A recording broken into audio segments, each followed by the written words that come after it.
The TP-Link Archer NX200 is one of the best-selling 5G routers on Amazon at the moment. So if you're considering buying it, you might be wondering whether the NX200 is any good. So in this video, we've reviewed this 5G router based on its download and upload speeds, Wi-Fi performance, gaming performance, value for money, and more to see if it's worth buying. But before we begin, click the link in the description to the Archer NX200 on Amazon to see what deals they're offering on it when you're watching this. And also in the description, click the link to the 3 data SIM page if you're looking for a new SIM to use with this router. 3 offers the fastest 5G speeds in the UK, according to speedtest.net, and they're the network we've used to test this router in this video.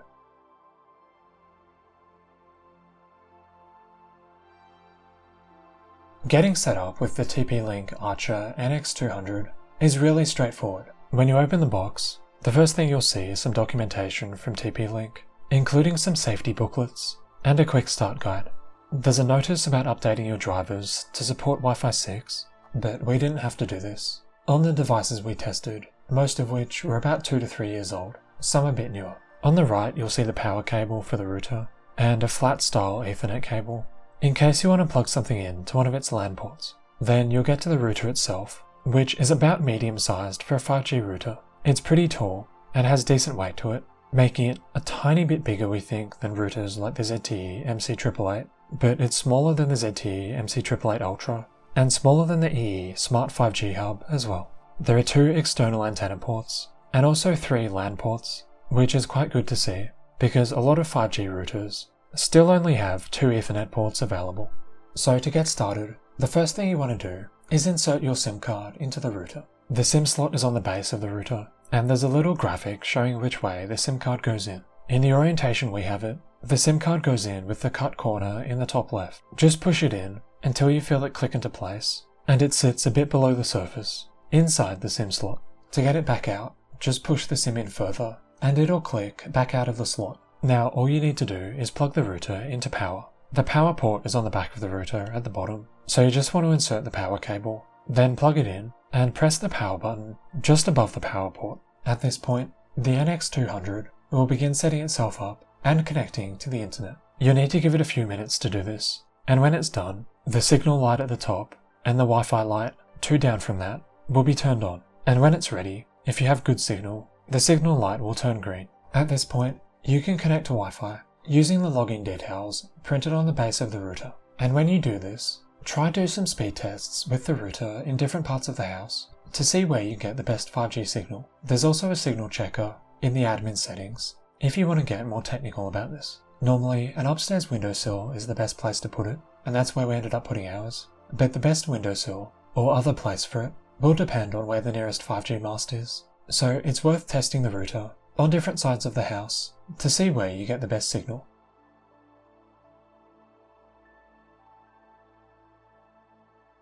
So when you log into the admin settings for the first time, it will make you set a new password, and then there are some settings it prompts you to change. On the 3 network, we wouldn't recommend changing any of these internet settings just yet, because everything worked out of the box for us. You can turn on automatic firmware updates, and it'll do a connection test, making sure that everything's working. Then you get access to the full range of settings. There's a basic and an advanced tab to give you a wider range of controls, and the range of different things you can configure is quite good. Dynamic DNS, quality of service, VPN, and all that sort of thing are all in here, as well as NAT forwarding settings. And you can also change more basic things, like turning the Wi-Fi off on a schedule. And we also thought we'd mention, you can change your DNS under the LAN settings section. It's not in its own menu, like it is on some other routers.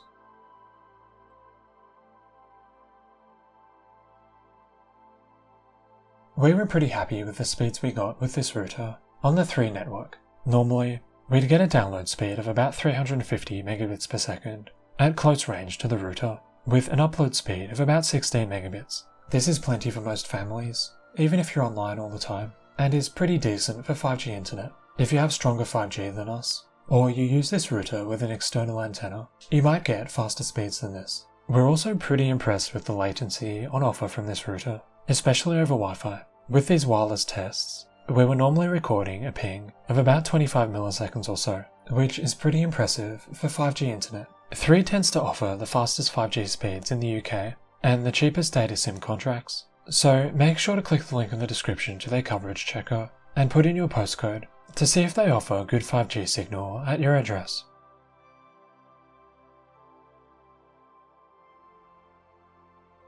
We tested the Archer NX200 in a 4-bedroom, 2-story house, and we were able to get good Wi-Fi signal throughout, even though the router wasn't placed very centrally, like it was on an upstairs windowsill in one of the corners of the house, but our speeds did drop off a bit at long distance from the router. When we did a test on the same level as the router, a few rooms away, we'd normally get about 200 to 250 megabits per second, but downstairs on the opposite corner of the house to the router, it would drop to more like 40 megabits per second, although on the plus side, our upload speed stayed really consistent, which was nice, and our latency remained really low as well. So even if you have a 4-bedroom house, and you just want usable or decent speeds, no matter where you are, the Archer NX200 on its own works quite well. But if you want faster speeds throughout the house, you might want to also invest in one of TP-Link's mesh Wi-Fi systems, like this pack of 3 Deco AX1500s, which we've also linked to on Amazon in the description,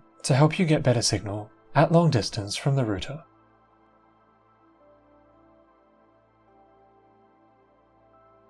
Compared to using fiber, your latency will normally be higher using 5G internet, which can be a problem if you like to play ping-sensitive online games. So given the quite low latency we've been getting with this router, we wanted to test it in-game, so we played a heap of Rocket League using an Ethernet connection to the router. Weirdly, our ping was normally higher in-game than what the speed tests showed, at about 35 to 40 milliseconds. But despite that though, our gaming experience was really good, with no lag spikes or anything like that. Ultimately, we think the NX200, on the 3 network at least, is good for gaming, even if you're playing ping-sensitive games, as long as you plug into the router using an Ethernet cable, rather than connecting over Wi-Fi. But if you're not playing a really ping-sensitive game, gaming is basically flawless with this router, even if you're on Wi-Fi.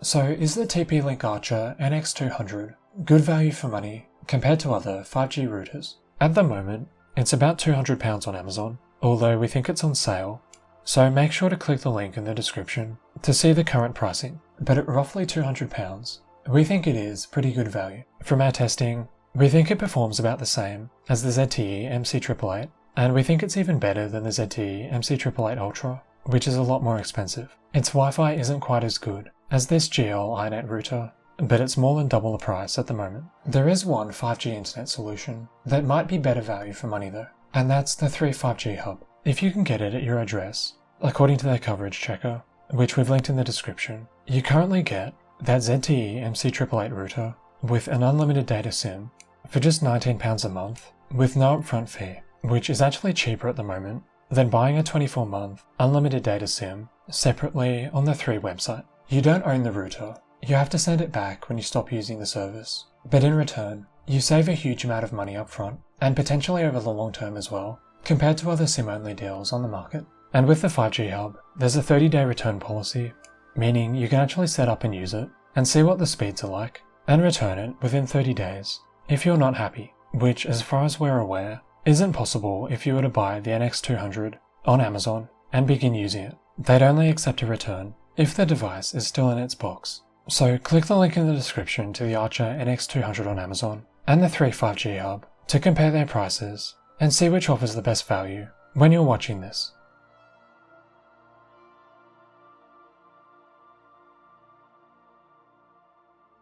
If you're looking for a fast, reasonably priced, easy to set up 5G router, the Archer NX200 is definitely worth looking at. It offers fast download and upload speeds from our testing and costs less than £200 at the moment. Its Wi-Fi performance is also good, although the download speeds do drop off a bit at long range from the router, and the range of different admin settings and the gaming performance of this router are both really good. So click the link in the description to TP-Link's 5G router on Amazon to see what price they're offering on it at the moment. And if you have any questions about our experience with the Archer NX200, leave us a comment below and we'll get back to you as soon as we can.